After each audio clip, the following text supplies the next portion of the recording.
I woke up in the middle of the night to feel someone slowly sitting down on my bed.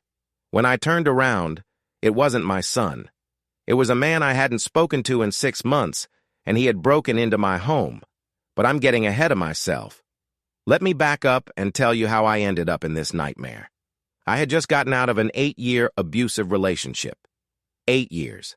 That's almost a decade of walking on eggshells, of second-guessing every word, of losing myself piece by piece. I had 2 boys to think about. And honestly, when I finally got out, I was just happy. Like genuinely happy for the first time in years. I had my own place, a cute little condo in a safe community. My kids were doing well. Life was peaceful. I wasn't looking for anything serious when I downloaded that dating app. I mean, after 8 years of hell, the last thing I wanted was to jump into another relationship. I just wanted someone to grab a drink with, maybe catch a movie. Normal, casual, no-pressure stuff. Someone to remind me that not all men were like my ex. That's when I met Mario. Well, that's not his real name, but we'll call him that. On paper, he seemed perfect. He was a couple years older than me, had a son of his own, worked hard, was completely self-sufficient. But what really drew me in was his story. He'd had a rough past, gangs, drugs, the whole 9 yards. But he'd turned his life around. Now he was all about fitness and family, hitting the gym every single day, staying clean. I guess you could say I felt protected by him, you know? He was this big, muscular guy who seemed like he had his shit together. And honestly, I had kind of a crazy past myself. Nothing like his, but I'd been through stuff, overcome things. So we seemed like a good fit. 2 people who'd been through hell and came out the other side. The first few weeks were great. We'd go to dinner, see movies, just normal dating stuff. He was charming and attentive and seemed genuinely interested in me. But then, things started to shift. He wanted to spend more and more time together, like all my free time. And when I couldn't, when I had my kids or just needed time to myself, he would get angry. Not just annoyed, really angry.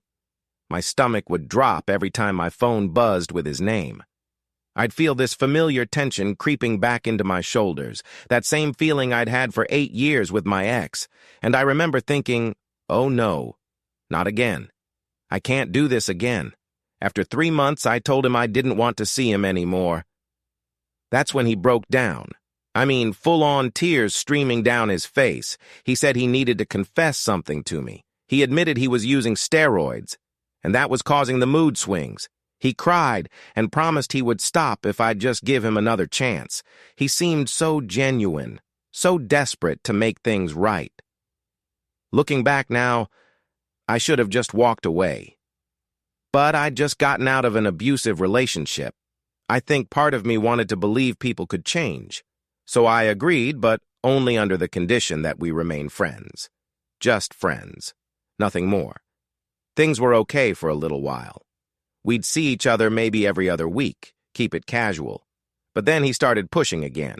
He wanted to see me every week. Then he wanted to talk every day. He'd ask where I was, who I was with, request pictures of my friends. When I'd question it, he'd say, "That's what friends do. I just innocently want to see what you're up to." But that's not what friends do.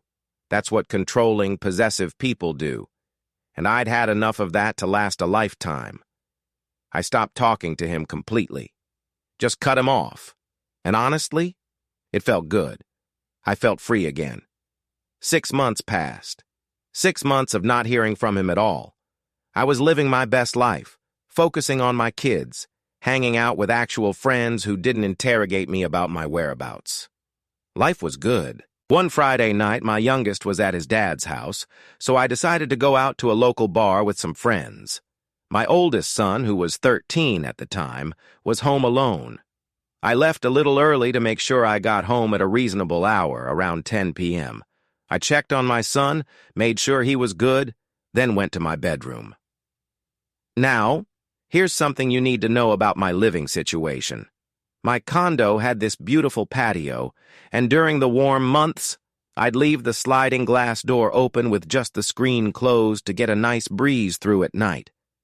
My bedroom was right next to the patio, and my son slept in the loft upstairs closest to the front door. It was a safe neighborhood, a gated community. I never thought twice about it. I climbed into bed and fell asleep pretty quickly. I don't know what time it was when I felt it. That slow, deliberate pressure on the edge of my bed. Someone was sitting down. In that hazy space between sleep and consciousness, my first thought was that my son had come to my room. But something felt wrong. The movement was too slow, too careful. My son wouldn't sit down like that. I turned around. It was Mario, laying down in my bed, next to me, in my locked home, in the middle of the night. Every muscle in my body tensed. My heart was pounding so hard I could hear it in my ears. I sat up, trying to keep my voice steady. "How did you get in?" He didn't answer me. His eyes looked, I don't even know how to describe it. Empty, maybe? He just stared at me and said, "I needed to talk to you." My mind was racing. I was thinking about my son upstairs. I was thinking about the fact that this man had broken into my home. I was livid, but something deeper, some primal instinct, told me to keep my cool. Don't escalate. Don't make him angry. "Okay," I said, forcing my voice to stay calm. "When you need to talk to someone, you don't sneak into their room. You call them. You leave a note. Literally anything but this." I was already planning to absolutely murder my kid for letting him in. There was no other explanation, right? "I didn't have your number anymore," Mario said. "I needed to talk to you before it's too late." Before it's too late. Those words should have terrified me more than they did, but I was so focused on getting him out without violence that I didn't even process what he meant.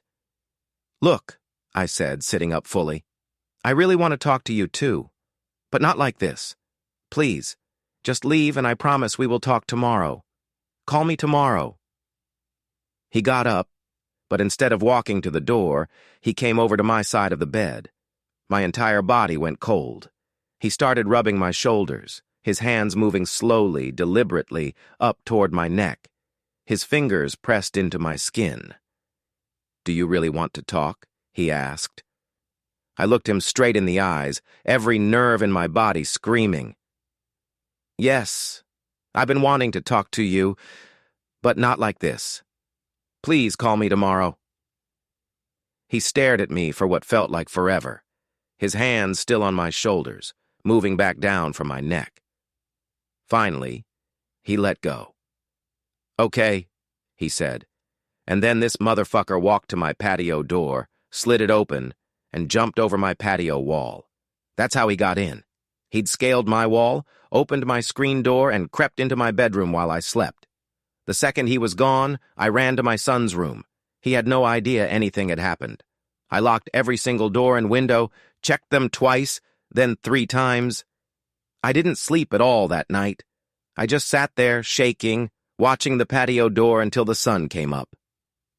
The next day, I texted him. I told him if I ever saw him near me or in my complex, I would call the police. Never contact me again. You might be wondering why I didn't call the cops that night. Honestly, I was terrified. I knew he had a gun. I was scared of being labeled a snitch and what he might do in retaliation. And realistically, what would the cops have done? He'd be out in a few hours, probably. And then what? He'd be even angrier. Either way, he left me alone after that. I didn't hear from him for years. 4 years later, I was scrolling through Facebook and saw his face in the People You May Know section. I almost kept scrolling, but something made me click on the picture. It looked like a jail photo. You know those pictures where the background is clearly a cell? I scrolled down his page. His most recent post was him sharing an address for family members to write to him, a prison address. My hands were shaking as I opened a new tab and Googled his name, article after article, all with the same headline: "Man arrested on suspicion of killing girlfriend." About 2 years after him and I dated, he shot and killed the woman he was with. Shot her. Killed her. And suddenly I was back in my bedroom, feeling his hands on my neck, hearing him say, "Before it's too late." That could have been me. That should have been me, by all accounts. And I feel like shit thinking if there was anything I could have done, any warning I could have given to the woman who came after me. Could I have stopped it? The scariest part? He only got 12 years for her murder. 12 years, which means one day he'll be out, and I'll be looking over my shoulder all over again.